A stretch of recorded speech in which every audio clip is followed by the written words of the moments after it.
We are asked if n is an even integer, is n cubed divisible by 8? So this is another example of a factoring unknowns question because we're given an unknown, n, and we're told that it's even, which means that it's a multiple of 2, or it has a factor of 2, or that it's divisible by 2. That's what even means. So we can write n as 2 times something, and which means that n cubed is equal to, again, 2 times something cubed, or just multiplied by itself a couple of times, which means like I'm going to rewrite this as n cubed is equal to 2 times an unknown, again times 2 times another unknown, or rather the same unknown, and then once again times 2 times an unknown. And I'll rephrase that so that all the 2's are together. And this is just to show that when you start off with n, which has at least one 2 multiplied by something, and you cube it, the number of 2's increases. And now we have 3 2's, which is helpful in answering the question, because if we want to know whether this entire thing is divisible by 8, we want to know whether 8 is a factor of that. And 8 is 2 times 2 times 2. And so what we're asking is whether we have all of the factors necessary to make 8, whether we have 3 2's in n cubed. And we do. We have exactly 3 2's that we know of. And there could be more 2's here, but we have at least 3 2's, which means that n cubed is divisible by 8. So we'll put a yes over here. Let's take a look at the next question. 1 second. So in this question, we're asked if y is a multiple of both 6 and 8, is y necessarily a multiple of 48? So if y is a multiple of 6, we can write this as well. Y equals 6 times an unknown, which we'll put like so. And once again, if y is a multiple of 8, we'll say y is equal to 8. I'll put that in blue just to be different. So y is equal to 8 times some other unknown. Now you might be tempted to say, well, if y is equal to 6 times something, 8 times something, that means that y is equal to, we can rewrite it as 6 times 8 times a couple of unknowns. And 6 is 2 times 3, so we can write this as y is 2 times 3, and 8 is 2 times 2 times 2. And then we have those unknowns. So it may seem as if this is the partial prime factorization of y, that if I know it's got 6, it's got a 2 and 3, and if it has 8 as a factor, it's got 2, 2, 2 as a factor, so it has 2, 3, 2, 2, 2, or 4 2's and a 3, which would be helpful because 48, if we prime factor it, is 2 times 24, which is 2 times 12. This is going to be a little bit, so this is going to be 2 and 6, and this is 2 and 3.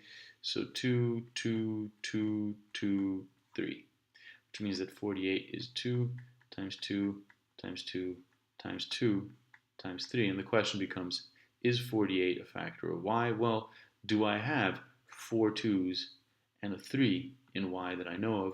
Turns out I do. So it would seem as if the answer here is yes. Except that's not the case. And we can see that by picking a couple of numbers. So if y is a multiple of both 6 and 8, y could be 24. 24 is a multiple of both 6 and 8. Y could also be 48. 48 is a multiple of 6 and 8. Y could also be 72. 72 is a multiple of 6 and 8. I won't go into how I'm generating these. In a little bit I'll show you how exactly to show that the answer is actually no here, not necessarily. But if we take a look at these numbers, we'll see that, well, if y can be 24, is 24 a multiple of 48? It is not. On the other hand, if y is 48, is 48 a multiple of 48? Yes, it is. And then is 72? Y could be 72 because that's also a multiple of 6 and 8. 6 times 12, 8 times 9, they both give you 72. Is 72 a multiple of 48? No. In fact, the next one is going to be 96. 96 is a multiple of 48, and it's also a multiple of 6 and 8. 6 times 16 is 96, 8 times 12 is 96. So as you can see, y is sometimes a multiple of 48, if it's 48 or 96, and sometimes it's not, if it's 24 or 72. So the answer is actually not necessarily, which is a little bit confusing maybe, because we seem to be doing the same thing we were doing in the other videos. Well, let's take a look at it in another way. Let's take a look at this question in a slightly different way. So I'm just going to erase this. And this as well. Let's try it again. So we know that y is a multiple of 6 and 8. Is it necessarily a multiple of 48? Let's prime factor 6 first. So 6 is 2 and 3. Let's prime factor 8. 8 is 2, 2, and 2. So y is a multiple of both of these. What that means is that if I have y, I know that from the prime factors of y, I can make 6 and I can make 8. That's what it means for it to be a multiple of 6 and 8, for both 6 and 8 to be factors of y. Y contains all of the components to make 6 and make 8. So y contains, I know for a fact, 2 and 3, and it may contain something else that we don't know. It also contains 3 2's, but notice that because we already have a 2 over here, I just need to add 2 more 2's and maybe some other unknown. The idea is that here, with this prime factorization of y, I know that I have enough primes, I have the primes necessary to make either 6 or 8.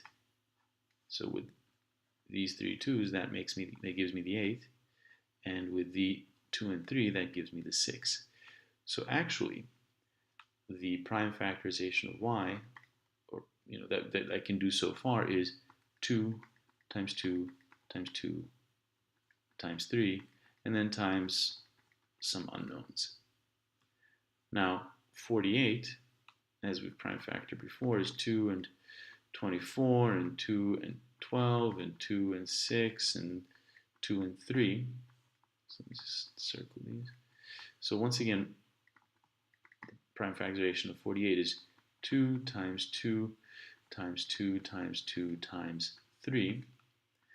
And we can see here a bit more clearly that we don't know whether 48 is a factor of y.